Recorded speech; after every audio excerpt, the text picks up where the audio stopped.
tudo bem?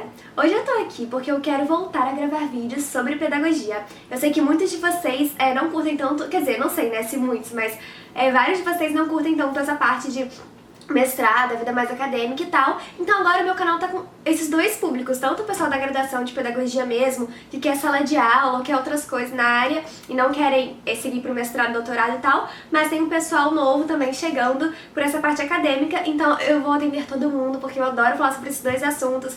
Vão ter vários vídeos sobre pedagogia ainda. Eu preciso só da ajuda de vocês me dizerem lá no Instagram, aqui nos comentários, quais vídeos vocês querem que eu faça sobre pedagogia, tá bom? Esse vídeo, inclusive, foi uma pergunta que eu deixei lá no meu Instagram pedindo indicação de vídeo que vocês queriam ver. E aí a Larissa Rocha, muito obrigada, ela deixou várias sugestões legais e mandou uma ideia que eu achei genial, que é falando basicamente quais foram, tipo assim, as minhas top... Ela falou top 10 matérias de pedagogia, mas eu coloquei top 5, porque eu tô com a ideia de fazer também as top não, né? As 5 matérias que eu menos gostei também do curso. Além das 5 que eu mais gostei, as 5 que eu menos gostei. Vocês querem? Se vocês tiverem gostado da ideia, me deixem aqui nos comentários das 5 matérias que eu menos gostei, que aí eu também libero pra vocês, tá bom? Mas enfim, então a ideia é essa. E aí, antes de começar falando das matérias, quero deixar aqui muito claro, gente, que eu não estou falando em relação a professora, estilo de aula, de tipo... matéria se eu gostei pelo professor ser legal, o professor não ser legal, não é isso. É em relação realmente muito ao conteúdo da matéria. É muito difícil separar isso. Muitas vezes quando você não se identifica com o professor ou você não curte aquele estilo de aula, acaba que fica mais difícil de você entender o conteúdo e tal. Mas eu tentei o máximo que eu consegui separar essas duas coisas, professor e estilo de aula, do conteúdo em si. E eu vou focar aqui nesse vídeo nas aulas que eu acho que o conteúdo mais me agregou e me fez expandir as minhas concepções de educação. Enfim, então vamos lá começar o vídeo logo. E não tem top 5 em ordem, tá? É tudo misturado porque seria impossível eleger qual é a minha matéria preferida do curso. Seria uma tarefa dificílima pra mim. Então vamos. A primeira matéria que eu vou falar é sobre Sociologia da Educação. Ai, gente, foi muito difícil escolher, assim, realmente. Eu tentei escolher entre Psicologia, Filosofia e Sociologia da Educação com muita dor, porque eu amo essas matérias de fundamento, assim, eu amo de paixão, sabe? Que Psicologia, assim, também é perfeita.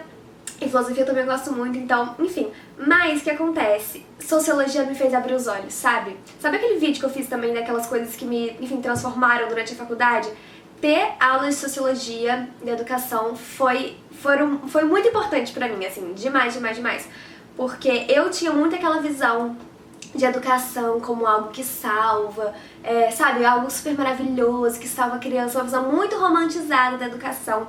E foi óbvio que ao longo do curso inteiro, mas principalmente com essas duas matérias, né, que eu tive de Sociologia, que eu consegui entender que, cara, não é bem assim. Tem muitas práticas na educação que apenas reproduzem a desigualdade social ao invés de combater, como é o, enfim, imaginário social que a gente espera. Mas ao mesmo tempo temos que lutar para que isso não aconteça. Então, de que forma a gente vai lutar para isso? Toda essa questão de, enfim, desigualdade social em relação a gênero, raça, classe social, isso é uma coisa que a gente precisa saber, que é um fato. Que a escola que a gente tem atualmente, ela reproduz muita desigualdade social. Enfim, e lutar contra essa ideia da meritocracia também, de achar que é só o esforço da criança, o esforço daquele aluno que vai fazer ele chegar lá na frente. Porque, assim, existem 1 milhão de pesquisas, de dados estatísticos mostrando que não é bem assim, que não é o esforço do aluno só, né, óbvio, que vai fazer chegar lá na frente, que desde que ele nasce, ele já tem aquele capital cultural que vai ou não se adequar à escola. E aí deveria ser papel da escola, né, enfim, se adaptar mais àquele aluno e não fazer com que ele largue tudo e veja o sentido daquilo que ele tá fazendo dentro de sala de aula. Mas enfim, esse é um assunto que eu amo por dia, gente. Assim, né. O que eu acho legal também é que a gente não fica só nessa parte, vamos ficar criticando então, falando que a escola é horrível, blá blá blá blá. A gente vai estudar também um pouco das escolas eficazes. O que são essas escolas eficazes? São as escolas que conseguem, de alguma forma, né, os estudos são justamente sobre isso, romper com essa lógica, que aqueles alunos que mais tinham chances de evadir, de serem reprovados, de tirarem notas baixas, consigam ser bem-sucedidos ali dentro. O que elas fazem pra isso acontecer? Então, enfim, eu não vou falar tanto de cada matéria assim, porque senão esse vídeo vai ter 20 minutos. Mas Sociologia da Educação é, tipo, minha paixão da vida. A próxima matéria que eu vou falar, no meu curso, chama As Crianças e o Cotidiano da Educação Infantil. Eu acho que todo mundo tem essa matéria, que é basicamente uma matéria sobre educação infantil e sobre criança. Então é uma aula que a gente estuda basicamente quem é essa criança ou essas crianças que estamos falando, que vamos trabalhar, e qual é a prática de educação infantil que faz sentido para essas crianças. Não que exista uma fórmula certa, tipo, isso aqui que funciona, mas o que, enfim, né, também o meu departamento e onde eu tô, o que as pessoas acreditam, o que a literatura tá dizendo, enfim, questão do brincar, dos espaços, do tempo, da literatura infantil, da arte dentro da escola. É muito legal, porque a matéria é mais ou menos separada. Primeiro a gente fala muito de criança, então a gente estuda muito sociologia da infância, que, gente, sério, se vocês não conhecem sociologia da infância, precisam conhecer, que fala sobre, principalmente, sobre a cultura da infância, que cultura é essa, que a gente fala, porque isso é ser criança, isso não é ser criança, e como isso tá ferindo muitas vezes o que aquelas crianças estão produzindo como cultura também, enfim, uma discussão muito atual, de hoje em dia, né, muito atual. Enfim, toda essa parte de que criança é essa, que crianças são essas, que culturas infantis são essas, e depois a gente vai pra uma parte muito de sala de aula mesmo, então a gente realmente entra na parte de como deveria ser uma escola de educação infantil. É realmente um lugar todo fechadinho, arrumadinho, branquinho, com os livros que as crianças não podem tocar, que tem que ficar tudo arrumado, as crianças de uniforme, sem poder correr, sem poder gritar, sem poder falar, numa rodinha sentada.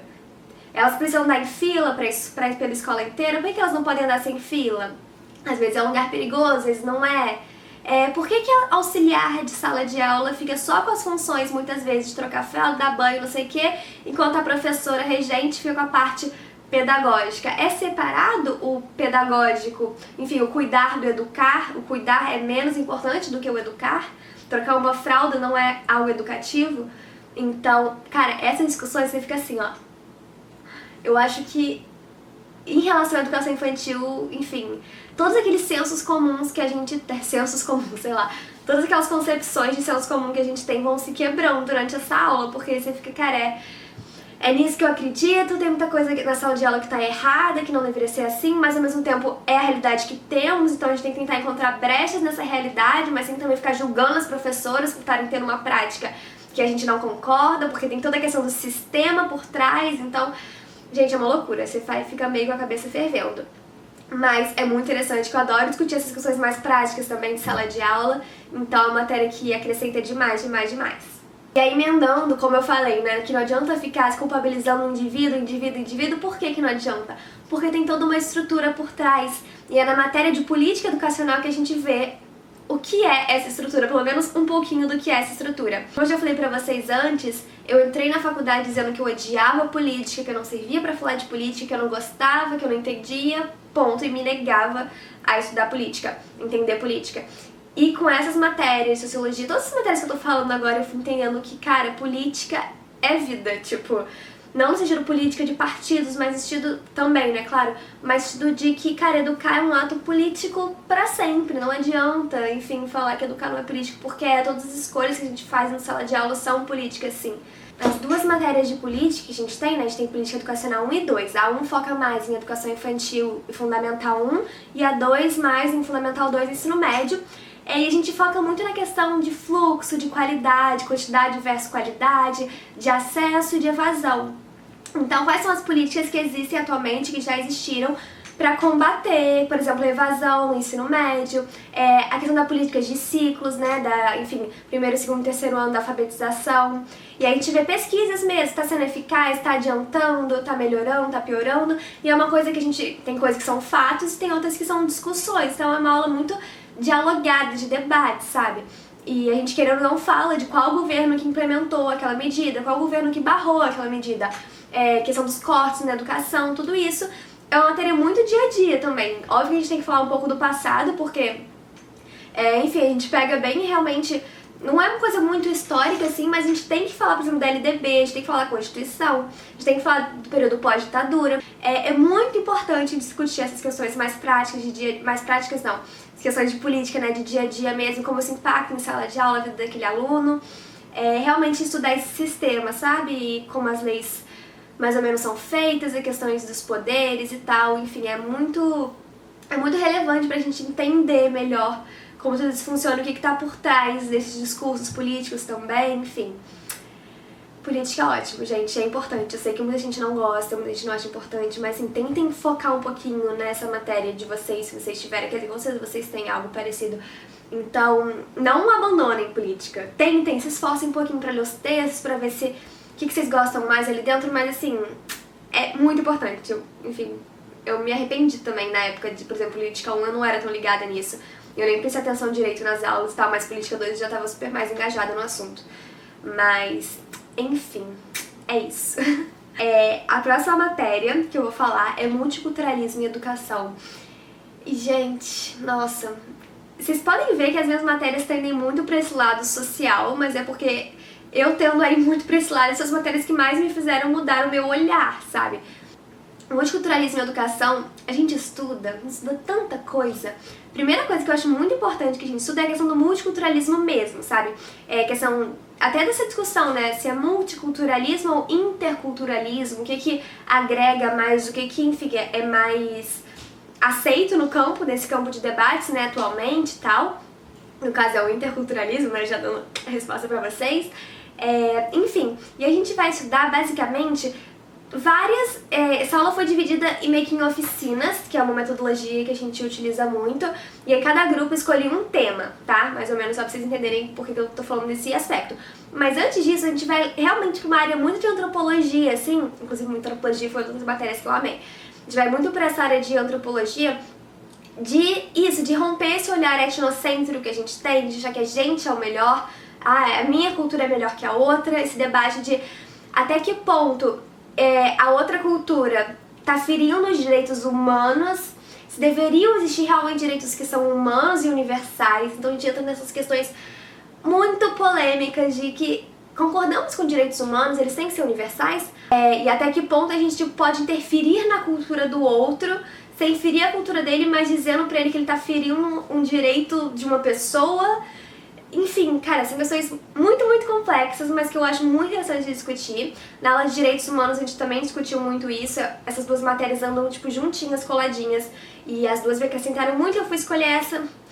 Não sei, gente, porque no momento eu quis escolher essa, mas Direitos Humanos super fez isso pra mim também, mas enfim. Nessa matéria a gente vai muito aí pra parte prática, no sentido de como trazer essas discussões pra sala de aula, sabe? O que a gente faz quando um menino levanta e chama o outro de viadinho, e aí a gente continua, vira as costas, continua dando aula, como se nada tivesse acontecido? Não, a gente precisa falar alguma coisa, a gente vai o quê? Falar, você tá errado, pronto, acabou, você vai, tipo, colocar o menino de castigo e pronto, acabou? Ou você vai tentar promover uma discussão ali com a turma, uma conscientização, enfim, chamar uma pessoa que tenha mais propriedade da voz pra outra pessoa conseguir falar com aquela turma e tal. Eu acho que até não tem como separar essa matéria de direitos humanos, porque elas realmente conversam demais, mas todas essas questões mesmo das pautas humanitárias atualmente. Então, no final, por exemplo, cada grupo, né, como eu falei, escolhia um tema que queria e fazia uma oficina que teoricamente seria pra aplicar dentro de uma sala de aula, né, e aí escolhia a faixa etária, tudo isso direitinho. E aí eu e meu grupo, a gente ficou com o tema de gênero. Eu não sei se a gente entrou com sexualidade também, mas acho que não. A gente tentou, uma coisa que muitas vezes é difícil, é que esse tema é muito discutido já com o Fundamental 2 e tal, o final do Fundamental 1, ensino médio, claro. A gente tentou trazer isso mais pra educação infantil, questão de gênero, desigualdade de gênero, no caso, né? De meninos e meninas, por que meninos ficam com azul e meninas ficam com rosa? Enfim, essa coisa de uma forma bem... não infantilizada, claro, mas de uma forma bem mais apropriada, né, pra idade de crianças de fundamental, por exemplo, de pré-2, alguma coisa assim. Não lembro exatamente qual foi, enfim, essas que a gente fez, mas existem muitos livros que falam disso atualmente, que dá pra trabalhar. Ou a gente pegou o primeiro ano, talvez, já, enfim, a educação infantil foi muito difícil de fazer uma oficina estruturada, que eu digo, né, pensando nesse assunto. Então, questão de oportunidade de brincadeira, por que o menino não pode brincar de cozinhar, por que a menina não pode brincar de futebol, essas coisas bem assim, basiquinhas mesmo, mas que é importante serem trabalhadas em sala de aula. Então, outros grupos escolheram questões raciais, questões de sexualidade, com crianças um pouco mais velhas, enfim, não sei outras ideias que tiveram. Questão de religião também, acho que apareceu, de respeito às múltiplas religiões, diversas religiões, né, enfim. Foram esses temas assim, entendeu? E essa é uma temática que eu amo, que é super importante no meu dia a dia. Então, foi uma das matérias que mais me acrescentou. E eu acho que eu tenho que colocar isso junto com direitos humanos, não tem como separar elas, porque me tocaram meio que da mesma forma, sabe? Assim, nesse sentido humanitário mesmo, assim, social. Pra finalizar, eu deixei a única matéria dessas que não é obrigatória, que é Pedagogos em Espaços Não Escolares. E eu vou fazer um vídeo, me diga se vocês querem esse vídeo também, me digam isso também, além do vídeo das matérias que eu não gostei tanto, que não foram as minhas preferidas e tal. Me digam se vocês querem um vídeo falando só sobre essa matéria de espaços não escolares e as possibilidades do pedagogo atuar num lugar que não seja a escola. Porque me abriu muitos olhos. Nossa, foi com essa matéria que eu tive a experiência mais, eu não sei nem a palavra, mais chocante, me acrescentou demais, mais impactante, acho que impactante é a palavra certa. Foi com essa matéria que eu tive a experiência, que foi de visitar o Degase aqui no Rio de Janeiro, que pra quem não é do Rio não sabe e tal, é onde ficam os jovens em conflitos com a lei, enfim, menores infratores, que a gente discutiu exatamente por que não utilizar essa expressão e tal. Mas, enfim, onde ficam os jovens que têm algum conflito com a lei, a gente foi visitar. E, assim, sem comentários, eu fico arrepiada só de lembrar desse dia, sabe? Em todo sentido, no sentido ruim e no sentido bom. Do trabalho que é feito e que tenta ser feito, da escola que tem lá dentro, das pedagogas e pedagogos que estão lá tentando trabalhar nos projetos sociais e ao mesmo tempo da precariedade do lugar que eles dormem, da falta de comida, da falta de blá blá. É tipo assim, é surreal você pensar que uma pessoa que visitou o Degase continue defendendo a redução da maioridade penal. Tipo, é surreal, porque eu não sei nem porque eu tenho que entrar nisso porque foi isso especificamente que me impactou tanto na matéria, porque tipo, você vê a precariedade do lugar, não é como se eles estivessem lá lindos, leves e soltos, pintando o dia inteiro e cantando e dançando num lugar maravilhoso. É tipo, não, então não faz nem sentido falar não, porque eles precisam estar num lugar mais rígido, mais não sei o que, porque a situação é insalubre, entendeu? O cheiro, é lotado, é sujo, é horrível, mas ao mesmo tempo tem a educação, tem a escola, que eles são obrigados a frequentar, eles e elas, né? Enfim, mas 90% homens, então... Eles têm a escola, eles têm um suporte, eles tentam ter projetos sociais que ajudem esses jovens, enfim, a sair dessas situações. Então, enfim, é bizarro. Eu realmente não consigo entender como alguém que conhece o Degase, já foi lá, já olhou como é a situação, conseguir defender a redução da maioridade penal. Mas, enfim, isso foi só um parênteses, porque foi a coisa que mais me impactou na vida, assim, na experiência que toda a graduação, acho que talvez da minha vida, foi ter visitado lá. E aí, por que eu fui visitar, né? Porque, justamente, cada grupo... Primeiro a gente falou sobre os pedagogos, sobre quem é essa identidade do pedagogo. O pedagogo é professor? Professor é pedagogo? Como é que tem essas diferenças, né, e tal. A gente fez um esquema que a gente tinha palestras, cada grupo visitava um lugar e a gente estudava teoricamente. Então foi tipo uma triangulação, assim, disso, né? Então primeiro a gente estudava teoricamente sobre o lugar, sobre a função do pedagogo e tal. Depois a gente tinha a visita de uma pessoa desse lugar conversando com a gente. E aí terceiro, cada grupo visitava um desses lugares, né? Então a gente teve hospital, cara, incrível a experiência também. Eu não fui, né, no hospital, mas eu tive, a moça veio falar com a gente, pedagogia hospitalar, fiquei impressionada. Não sei se é pra mim, não sei se eu tenho vontade, quer dizer, no momento não, mas incrível o trabalho.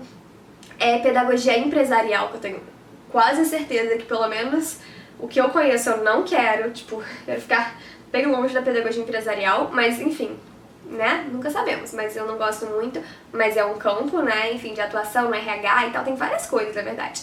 Mas como eu também não sei muito sobre o campo, não tem muito como eu dar exemplos e tal. Pedagogos em ONGs, né, pedagogos e professores em ONGs, em trabalhos sociais, assim. Qual é o espaço que a gente tem pra atuar dentro de ONGs, e aí obviamente foi uma ONG específica lá falar com a gente, mas cada ONG é uma ONG, tem todas as burocracias envolvidas também e tal, mas é um espaço muito legal de atuação que eu acho muito, muito interessante. E aí a gente teve da educação prisional, né, enfim, como o pedagogo pode atuar dentro das prisões, dos espaços onde ficam os jovens, né? Então, que foi o tema que a gente escolheu e assim, agradeço todos os dias por ter escolhido esse tema e ter tido essa oportunidade que eu tive. E me fez ter vontade de atuar lá, me fez muito ter vontade. Se abrir concurso, eu faço concurso pra lá, assim. Assim, sabendo que é uma experiência dificílima e que não falando que vai ser fácil e, tipo, é meu emprego dos sonhos, mas que eu gostaria de ter essa experiência, porque me impactou muito e eu, assim, palmas para as pedagogas que eu conheci que trabalham lá, porque eu achei o trabalho delas maravilhoso, assim. Óbvio que pelo que eu vi durante um dia, né, mas enfim, vocês entenderam o que eu disse.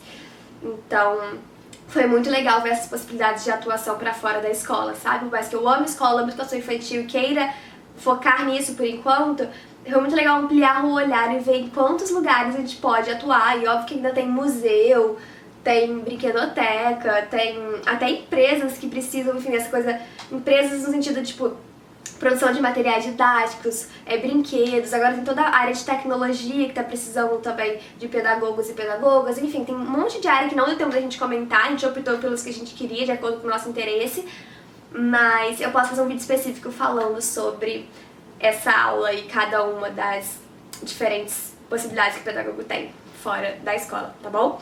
Eu tenho certeza que esse vídeo está gigante, espero que vocês tenham visto até o final. Se vocês assistiram até o final, comentem aqui embaixo que assistiram até o final.